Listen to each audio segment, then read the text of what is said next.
Je m'appelle Ludovic, j'ai 34 ans, je viens de l'île Maurice. J'ai fait des études d'ingénieur avant, je travaillais comme prof d'anglais et j'ai fait une année à Rome dans une école d'évangélisation avec la communauté de l'Emmanuel et après je suis rentré en propédeutique. On ne portait pas forcément à la messe à la maison avec la famille et à 21 ans j'ai réalisé quelque chose d'hyper important, c'est que la messe c'est la rencontre d'un ami qui m'attend. Et je me suis dit, ah ouais, quand même, ça fait longtemps qu'il attend. Il faudrait peut-être que je me bouge. Quelques jours après, je suis allé à la confession. À la fin de la confession, le prêtre, il me dit, ferme tes yeux et ressens la joie que ton père il a parce que tu retournes à lui aujourd'hui. Cette joie à la confession, elle dépassait infiniment tout ce que je connaissais déjà. Et ma tante, elle est carmélite. Donc j'ai aussi, à partir de ce moment-là, découvert la vie de Thérèse d'Avila. Et la phrase qui m'avait énormément marqué, c'était que rien ne te trouble, que rien ne t'effraie, tout passe, Dieu ne change pas. Celui qui a Dieu ne manque de rien, Dieu seul suffit. Et voilà. Et ainsi a débuté une aventure qui m'a amené du coup jusqu'à aujourd'hui. Pendant l'année propédeutique, l'année de discernement, on fait un stage. Moi, j'étais envoyé à l'Arche, donc chez des personnes avec des polyhandicaps. Et j'ai passé un mois là-bas. Et c'est en m'occupant en fait de ces personnes-là qui étaient quand même très blessées physiquement, psychologiquement par la vie. Et en fait, j'avais cette grâce vraiment de servir le Christ à travers les membres souffrants de son corps. Et à partir de ce moment-là, j'étais, Seigneur, ouais, c'est ça que je veux, c'est pouvoir servir les gens, servir en fait les membres du corps du Christ. Peu importe, parce qu'après, j'ai pas forcément été qu'avec les malades, j'ai été aussi avec les étudiants, j'ai été avec des jeunes, des enfants.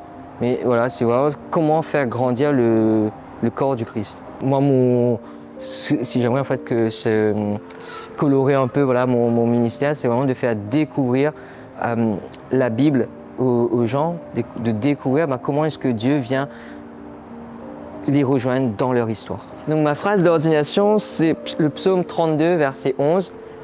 Le plan du Seigneur demeure pour toujours, les projets de son cœur subsistent d'âge en âge. Et pourquoi? Parce que j'ai été ordonné le 5 octobre, jour de la Sainte Faustine, dans une année jubilaire des apparitions du Sacré-Cœur. En fait, le Sacré-Cœur m'a beaucoup marqué, ce cœur qui a tant aimé les hommes, qui a soif aussi de notre amour. Donc, et justement, en fait, ce projet du cœur de Dieu a toujours été là, parce que Dieu, il est fidèle. D'où le fait que les projets de son cœur subsistent d'âge en âge. En fait, ce projet, c'était de nous donner sa vie à la croix. Donc, d'où la croix qui trône sur ce cœur. En fait, j'aime beaucoup les langues. Donc, j'ai mis en plusieurs langues, mais voilà. Et en fait, en haut, c'est « Je suis doux et humble de cœur ».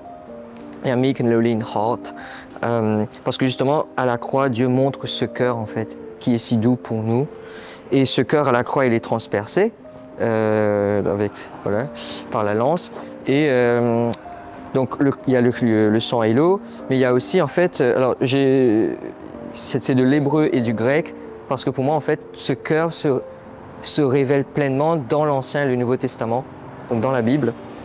Et ici, c'est ils regarderont vers moi celui qu'ils ont transpercé dans Zacharie 12, et il en sortit aussitôt du sang et de l'eau dans Jean 19. Et en fait, ce regard de foi posé sur ces signes, en fait, ça me fait prendre conscience de la présence sacramentelle de Jésus avec nous tous les jours, d'où la phrase de Matthieu 28, « Ecco io sono con voi tutti i giorni fino alla fine del mondo ». Du coup, avec cette présence de Dieu dans notre vie, plus rien ne me trouble, plus rien ne m'effraie, tout passe, Dieu ne change pas. Celui qui a Dieu ne manque de rien, Dieu seul suffit.